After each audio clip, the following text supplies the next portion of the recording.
What happens when a war nurse who believes America is weak, wasteful, and inferior is forced to walk into an American hospital and discovers everything she was taught is a lie? July 2nd, 1944. The underground hospital cave near Cherbourg reeked of blood, smoke, and boiled bandages. Dr. Schwester stepped slowly from the bunker into the daylight, her hands raised, her eyes blinking after days without sun. Just hours earlier in the dim corridors, she had insisted to her fellow nurses, "The Americans cannot possibly have the medical supplies they claim. This is propaganda." Those words were about to collapse. 8 German army nurses followed her out, among the first captured in France. In the final days of the siege, they had treated wave after wave of wounded men by candlelight, rationing morphine to droplets and boiling and reusing bandages until they disintegrated. They could not imagine that within hours they would witness medicine so abundant and advanced that it would shatter not only their assumptions about the enemy, but the ideology they served.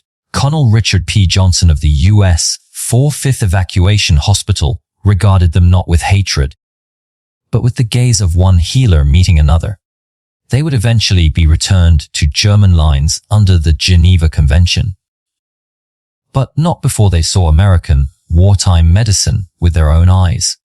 Their illusions had already begun to crack a year earlier in May 1943, when General von Arnim surrendered in Tunisia.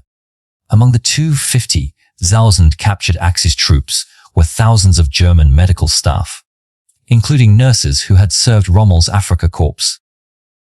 Women like Ilse Schultz and Greta Falk, decorated with Iron Crosses for bravery, believed they served the most advanced medical army in the world. Captivity proved otherwise. Transported on Liberty ships, mass-built vessels the Nazis had declared impossible, they were stunned to find brightly lit medical bays with X-ray machines, sterile instruments, refrigerated drugs, labeled blood plasma stores for nurses who worked by candlelight, and rationed sulfur dust by the grain. This abundance bordered on the unreal. In America, the shocks multiplied. Upon arrival at POW camps, they received full medical exams, dental care, eyeglasses, even treatment for chronic illness. They were fed better than civilians in Germany. At Christmas, they were given chocolate, cigarettes, soap, luxuries unheard of back home. Propaganda had painted Americans as decadent and cruel. Reality showed care, even toward enemies. In places like Camp Opelika, Alabama, German nurses were assigned to fully equipped hospitals, sometimes working alongside American staff. They saw adjustable surgical lamps, electric cauterization, autoclaves, stocked pharmacies, and above all, penicillin. For women accustomed to watching soldiers die from infection, to see limbs saved and sepsis reversed in days was like witnessing sorcery backed by science. Then came the blow Nazi ideology had never prepared them for. Many of the American nurses training them were black, educated, competent, authoritative. They gave orders. They corrected mistakes. They excelled.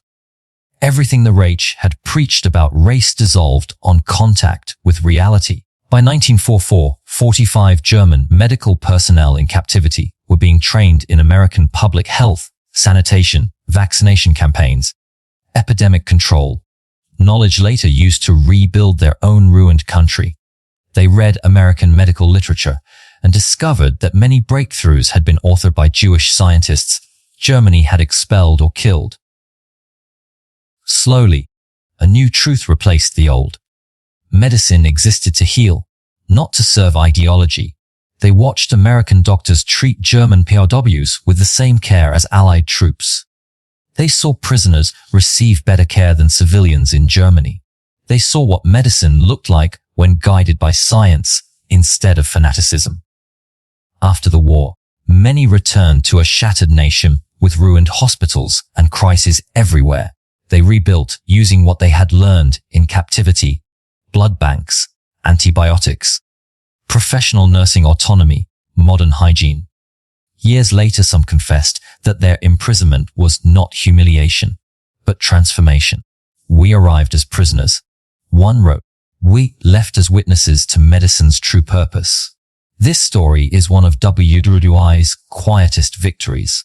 Belief overturned not by bullets or speeches, but by observation. The United States did not simply defeat the Axis on battlefields. It shattered the ideological certainty of its healers, not with force, but with evidence. In the end, those nurses became conduits of a medical revolution, not because America forced them to change, but because reality left them no alternative.